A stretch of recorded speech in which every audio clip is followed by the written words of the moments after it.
तर welcome to technical tutorial. आज आपण कूलिंग टॉवर बघणार आहोत. तर बेसिकली कूलिंग टॉवर म्हणजे काय आहे? ओके, बेसिकली कूलिंग टॉवर म्हणजे काय आहे की हा एक प्रकारचा इव्हॅपोरेटिव्ह कंडेन्सर आहे, त्यालाच आपण कूलिंग टॉवर म्हणतो. इव्हॅपोरेटिव्ह टाईप कंडेन्सर आहे, त्यालाच आपण कूलिंग टॉवर म्हणतो. तर कूलिंग टॉवर म्हणजे काय आहे की एक प्रकारे असं बॉक्स टाईप स्ट्रक्चर असतं, ज्यामध्ये काय केलेलं असतं की वरच्या दिशेतून पाणी पडत असताना त्याच्यावर आपण एअरचा मारा किंवा एअर अशी फ्लो होत असते आणि त्याच्यामुळे त्याच्या पाण्यामध्ये काय होतं, टेम्परेचर चेंजेस होते, त्याला आपण कूलिंग टॉवर म्हणतो. तर जसं ह्याच्यामध्ये म्हटलेलं आहे, cooling tower is an enclosed tower blocks tower like structure. Okay, म्हणजे हा असा कुठेतरी बॉक्स टाईप असेल बंद, तर through which atmospheric air circulate. Okay, म्हणजे हा असा ज्यावेळी हा असा बंद असेल त्यावेळी काय होणार, याच्यावर आपण एअरचा मारा म्हणजे ॲटमॉस्फिअर म्हणजे जी काही सभोवताली आपल्या हवा अवेलेबल आहे किंवा जी काही आहे ते आपण अशी त्याच्यावरून काय करणार, सर्क्युलेट करणार. आणि त्याच्यामुळे काय होईल की large quantity of warm water by direct contact. Okay, कारण की काय होणार आहे की आपण कूलिंग टॉवरचा उपयोग काय करणार आहोत की या साईडनं आपलं गरम पाणी येईल. ओके, आणि मग ते इथून असं खाली खाली खाली खाली खाली खाली खाली पडत जाईल आणि त्याचवेळी काय होईल, या साईडने आपले वारे काय होईल, वाहत असेल आणि मग हा वाऱ्याचा स्पर्श या पाण्याला होत मग त्या आपल्याला पाणी आपण इथे जाताना जे काही या इथून येणारं पाणी असेल ते गरम असेल, इथून येणारं पाणी याच्यापेक्षा थंड असेल असं. तर अशा पद्धतीने आपला कूलिंग टॉवर काम करतो. तर कूलिंग टॉवरचे बेसिकली दोन टाईप आहेत, एक natural type draft cooling towers आणि दुसरा मेकॅनिकल ड्राफ्ट कूलिंग टॉवर्स. तर आपण आता नॅचरल ड्राफ्ट कूलिंग टॉवर बघूया. तर बेसिकली अशा पद्धतीने आपल्याला नॅचरल ड्राफ्ट कूलिंग टॉवर दिसतो. याच्यामध्ये पण दोन टाईप आहेत. जो पहिला टाईप दिसतो तुम्हाला तो आहे स्प्रे टाईप कूलिंग टॉवर. तर याच्यामध्ये काय होतं की स्प्रे टाईप कूलिंग टॉवर आहे, त्यालाच ॲटमॉस्फेरिक नॅचरल ड्राफ्ट किंवा स्प्रे टाईप कूलिंग टॉवर म्हणतात. तर मी थोडे झूम करतो तुम्हाला दिसण्यासाठी. ओके, आता मगाशी आपण बघितलं होतं की स्ट्रक्चर कुठे साधारणपणे असं बॉक्स टाईपच दिसते तुम्हाला. ओके, तर या पद्धतीने असं बॉक्स टाईप याचं बांधणी केलेली असते. तर याच्यामध्ये याला नोझल म्हटलेलं आहे काय. ओके, हा जो काय आहे तो नोझल ज्याच्यामधून आपलं पाणी पडणार आहे. हा टॉवरचा सेक्शन आहे, हा मेकअप वॉटर सोर्स. ओके, म्हणजे ज्यावेळी पाण्याचं पातळी कमी होईल तर ती परत ॲडजस्ट करण्यासाठी. त्यानंतर हे गरम पाणी आपलं येणार आहे, इकडून आपल्याला थंड पाणी मिळणार आहे. आणि हा कॅच बेसिन म्हणजे जिथे आपण पाणी साठवलं जातं. ओके, ज्या ठिकाणी आपण पाणी साठवतो. ओके, पाणी वरून येऊन खाली पडणार आहे आणि इथून आपलं पाणी थंड पाणी बाहेर जाणार आहे, त्याला कॅच बेसिन म्हणतात. ओके, तर आपण आता बघूया. तर याच्यामध्ये तुम्हाला दिसत असेल की हा स्प्रे हेडर आहे वरचा.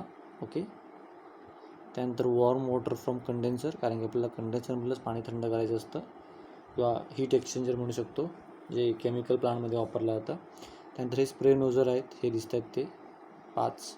ओके, त्यानंतर इथून आपला अशी जी हवा आहे, एअर आहे, तिथून आतमध्ये येणार आहे आणि या साईडनं अशी बाहेर जाताना तुम्हाला दिसेल आऊट, इन आणि आऊट.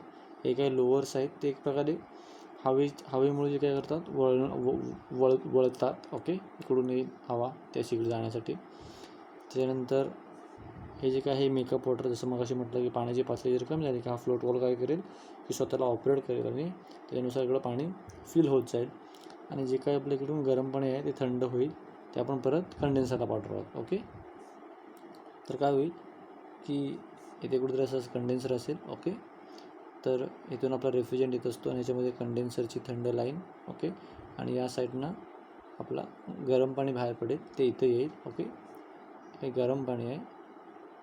ओके, आणि मग थंड पाणी असेल ते इथं आपलं जाईल. ओके,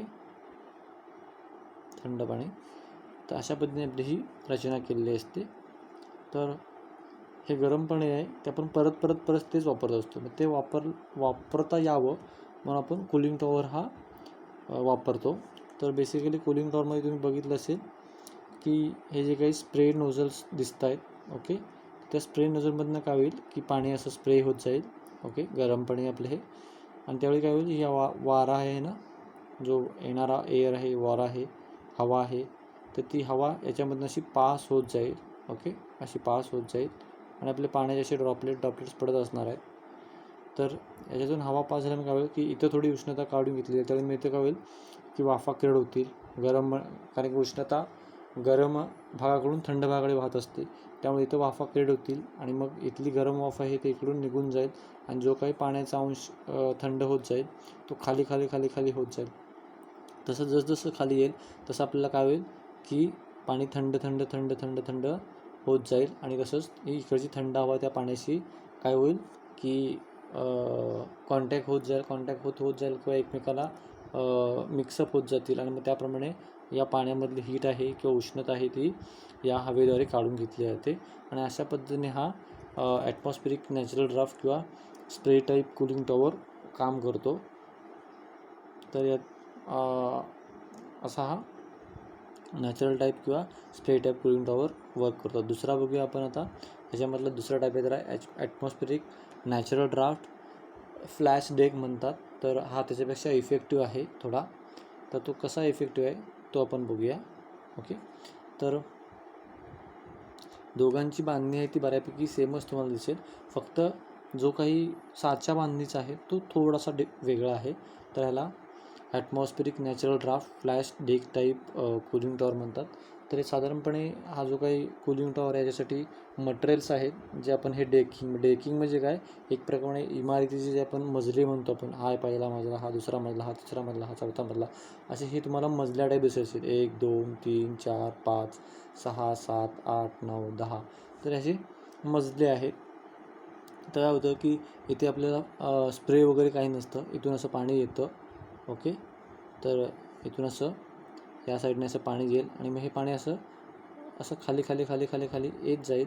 आणि इथे काय होतं की मगाच्या ह्याच्यात बघितलं आपण की इथे कुठे अडथळा नाही आहे ना, बघितलं ना, पाणी पटकन खाली जाणार आहे. ओके, पाणी पटकन जे येणारं पाणी आहे ते पटकन खाली जाणार आहे. त्यामुळे इथं आपलं जो काही पाण्याचं गरम पाणी येणार आहे आणि इथून जे आपलं थंड पाणी येणार आहे तर त्याच्यामध्ये डिफरन्स आपल्याला खूप कमी मिळेल. तेवढं कमी मिळणार नाही, सॉरी, पण या ठिकाणी आपल्याला बघितलं तर काय होईल की पाणी आहे जे येणारं पाणी गरम ते तर खूप वेळ थांबणार आहे. ओके, कारण की जेवढा वेळ थांबेल तेवढा वेळ काय होईल की याच्याशी एअर कॉन्टॅक्ट वाढेल आणि जेवढा एअर कॉन्टॅक्ट वाढेल तेवढं काय होईल की आपली हीट म्हणजेच उष्णता जास्त काढून घेतली जाईल. ओके, तर अशा पद्धतीने याच्यामध्ये काय इफेक्टिव्ह आहे, तर इथून जो काही आपला गरम पाणी येणार आहे जे त्यांनी वॉटर इन म्हटलं आहे ते गरम पाणी असणार आहे. याच्यामध्ये तुम्हाला दिसत असेल की असं त्रिकोणी स्ट्रक्चर दिसतं आहे. तर त्रिकोणी स्ट्रक्चरमुळे काय होईल की इथं पाणी येईल, इथून ते वाहत वाहत वाहत मग इथं पडेल, इथून परत ते म्हणजे इथे थांबे जास्त क्रिएट केलेले आहेत, म्हणजे जे काही थांबे आहेत, स्टॉप्स आहेत त्यांचे ते जास्त क्रिएट केल्यामुळे काय होईल की एअरचा कॉन्टॅक्ट तेवढा जास्त येणार आहे आणि जेवढा एअरचा कॉन्टॅक्ट जास्त येणार तेवढं काय होणार आहे की याच्यामधनं आपण उष्णता जास्त प्रमाणात काढून घेणार आणि उष्णता जेवढी जास्त प्रमाणात काढून घेऊ तेवढं आपल्याला काय होणार की पाण्याचं टेम्परेचर आहे जे आपलं इथून पाणी आऊट म्हटलेलं आहे ते आपल्याला काय मिळणार आहे,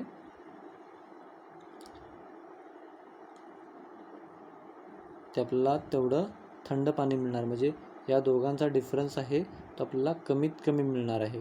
पण मागाच्या ह्याच्यातमध्ये तेवढं दिसत नव्हतं की तेवढं डिफरन्स मिळणार, कारण की पाणी पटकन येते खाली येते, पण इथे तसं होत नाही. इथे हे जे काही डेक्स बनवलेले आहेत त्यालाच आपण फील पण म्हणतो, FILL. Okay, feel. तर हे फील आहेत ते साधारणपणे कुठला पदार्थ आहे तो फील बनवण्यासाठी एकतर प्लास्टिक वापरतात, ओके, किंवा वूड, ओके, किंवा सिरॅमिक वापरतात, मेटलच्या सीट्स असतात. तर याच्या पद्धतीने अशा मेटलचा किंवा याचा वापर केलेला असतो ह्या फील्स किंवा हे जे काही मजले दिसतात तुम्हाला ते बनवण्यासाठी. त्यानंतर ह्यासाठी सायप्रस मटेरियल वापरतात किंवा जे इमारतीसाठी लाकूड वापरतात त्याचासुद्धा वापर हे ॲटमॉस्फेरिक टाईप कूलिंग टॉवर बनवण्यासाठी केला जातो. किंवा सध्या आता प्लास्टिक खूप चीप आहे किंवा फायबर ग्लास याचा वापर जास्त करून केला जातो हे बनवण्यासाठी कूलिंग टॉवर. तर पुन्हा एकदा बघा की याची वर्किंग कसं होतं की हा इथून गरम पाणी येणार आहे. हे जे काही मजल्या टाईप कन्स्ट्रक्शन दिसते तुम्हाला त्यामध्ये परत डेकिंग दिसते. ओके, या डेकिंगमुळे काय होणार आहे की पाणी जास्त वेळ काय होणार आहे थांबत जाणार आहे. थांबल्यामुळे काय होणार आहे की हवेचा संपर्क जास्त येणार आहे. जेवढा हवेचा संपर्क जास्त येणार तेवढी त्यातली उष्णता काढून घेतली जाणार आहे. आणि उष्णता काढून घेतली जाणार म्हणजेच काय होणार आहे की या दोन्ही पाण्यामधला आपला डिफरन्स तेवढा कमी दिसणार आहे आणि तेवढं ते इफेक्टिव्ह असणार आहे.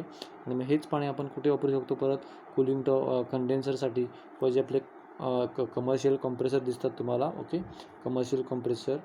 तर कमर्शियल कॉम्प्रेसरमध्ये कूल करण्यासाठी सुद्धा हेच पाणी वापरलं जातं. ओके, तर अशा पद्धतीने हा flash type atmospheric natural draft cooling tower work होतो. आणि बाकी सेमच आहे इथे की हे जे काही मेकअप वॉटर आहे ते फ्लोट वॉल, त्यानंतर हा इथे संप वॉटर जे मगाशी आपण बघितलं होतं कॅचअप. ओके, तर इथे पाणी साठवलं जातं जो काही वरून पाणी येईल ते. आणि इथे समजा काय होणार आहे कारण की इथे पाणी आणि एअरचा कॉन्टॅक्ट होईल आणि गरम पाणी आणि थंड पाणी असल्यामुळे काय होईल की याच्यामध्ये लॅटंट हीट निर्माण होईल. म्हणजे काय होईल लॅटंट हीट म्हणजे काय की सॉलिडचं एकतर लिक्विडमध्ये रिफॉर्मर होतं, solid to liquid formation. Okay, रूपांतर होतं किंवा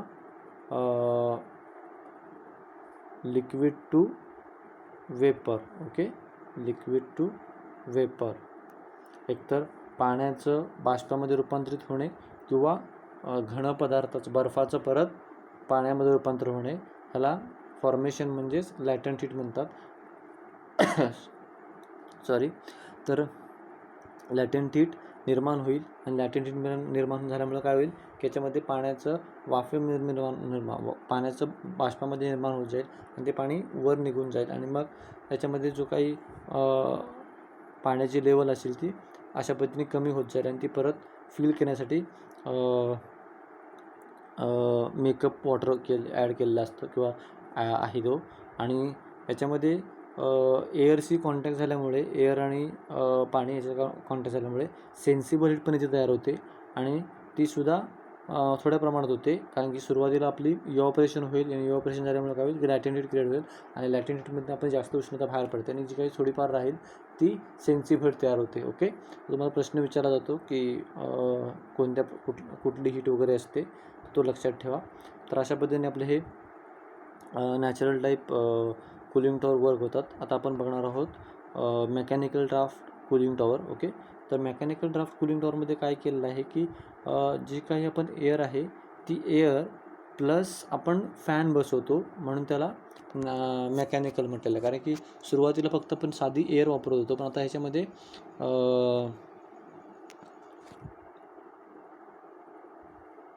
साधी एअर वापरत होतो पण इथे एअर प्लस आपले फॅन वापरतो म्हणून त्याला मेकॅनिकल म्हणतात. आता पहिला आहे तो फोर्स ड्राफ्ट कूलिंग टॉवर.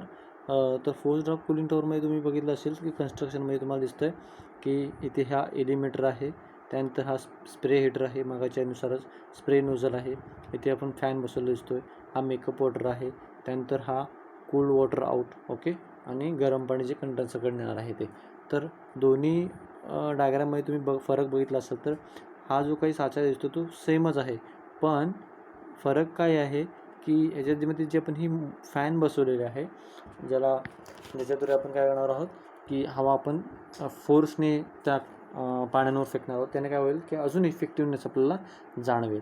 तर वर्किंग सेमच आहे याच्यामध्ये की कोण आपलं गरम पाणी येणार आहे आणि या स्प्रे हीटरमधून काय होईल की खाली स्प्रे केलं जाईल. ओके, स्प्रे केलं जाईल आणि स्प्रे केल्यामुळे काय होईल की स्प्रे केल्यानंतर हे खाली पडेल आणि मग इथून काय होणार आहे की आपली जी काही एअर आहे ती इथं साधी एअर इकडून सक केली जाईल आणि फॅनमधनं काय होईल की याच्या दाबाने किंवा फोर्सने ज्यावर फेकली जाईल आणि फेकल्यामुळे काय होईल की इथले जे गरम पाणी आहे आणि थंड पाणी या दोघांचं काय होईल की एकमेकाला कॉन्टॅक्ट क्रिएट होईल. कॉन्टॅक्ट केल्यामुळे काय होईल की इथं इव्हॉपरेशन होईल आणि इव्हॉपरेशन केल्यामुळे काय होईल की इथली जी काही बाष्प गरम हवा क्रिएट होईल ती गरम हवा अशी वर निघून जाईल आणि गरम हवा वर जात असताना काय होईल की हे जे काही एलिमेटर आहे तो एलिमेटर काय होईल की गरम हवा अशी वर जाईल, पण त्यामध्ये थोडेफार पाण्याचे अंश असतील, ते पाण्याचे अंश थांबवण्याचं काम कोण करतो, तर हा इलिमिनेटर करतो. ओके. आणि मग जी काही गरम हवा असेल ती निघून जाईल आणि आपलं पाणी, थंड पाणी तुम्हाला इथे खाली जो काही कॅचअप एरिया आहे त्याच्यामध्ये तुम्हाला मिळेल. आणि मग तेच थंड पाणी आपण परत कंडेन्सरला वापरणार आणि हे सतत असंच होत असतं जोपर्यंत आपला प्लांट चालू आहे तोपर्यंत. आणि तर याच्यामध्ये फरक काय आहे की नॅचरलमध्ये फक्त हा आपण काढून टाकला तर तो नॅचरल ड्राफ्ट कुलिंग टॉवर होता, पण इथे आपण फॅनची ॲडिशन केल्यामुळे काय होणार आहे की आपल्याला जास्त अमाऊंटमध्ये डिफरन्स मिळणार आहे. जो काही वॉटर गरम पाणी येणार आहे ते आणि इथून पाणी बाहेर पडणार आहे. तर याच्यामधला डिफरन्स हा मगाशी जो आपण बघितला होता फ्लॅश डेक टाईप त्याच्यापेक्षा पण आपला हा इफेक्टिव्ह मिळणार आहे. आणि हा आपण कुठेही बसू शकतो, आतमध्ये किंवा बाहेर. पण जो आपण नॅचरल टाईप बघितला त्याला आपण एअरच पाहिजे, तर ती एअरच त्यासाठी आपल्याला तो एकतर बाहेर किंवा गच्चीवर वगैरे किंवा टेरेसवर असं आपल्याला बसवावं लागेल. तर हा त्याचा ड्रॉबॅक आहे, पण हा आपण कुठेही बसू शकतो कारण आपल्या इथं फॅन आहे म्हणून. त्यानंतर यामध्ये दुसरा ड्राफ्ट इंड्यूस ड्राफ्ट. बाकी कन्स्ट्रक्शन वाईज फक्त एकच चेंजेस केलेला आहे. ही फॅन आहे तो इथं बसवलेला आहे, जो मागाची फॅन इथं होता. ओके. तर एवढाच फक्त फरक आहे. तर त्यानुसार इंड्यूस ड्राफ्ट म्हणजे काय की ह्याचा फॅन आहे तो वरती असतो आणि मागाशी होता तो फॅन इथे होता. ओके. तर त्याच्यानुसार बघा बाकी सगळी नावं वगैरे सेमच आहेत.